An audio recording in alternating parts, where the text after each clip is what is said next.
いつもより流れの速いガンジス川のほとり、火祭りの会場に人々が静かに集まっていた。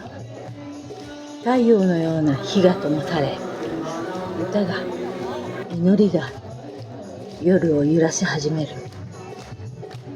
私も膝まで川に入り、花を浮かべ、ただ感謝を捧げた。この地球の今にちゃんと生きていることへの感謝を。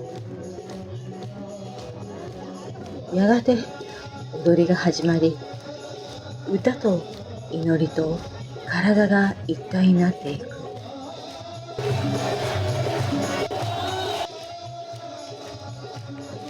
新月の夜、祈りの火は宇宙に浮かぶこの星をそっと照らしていた。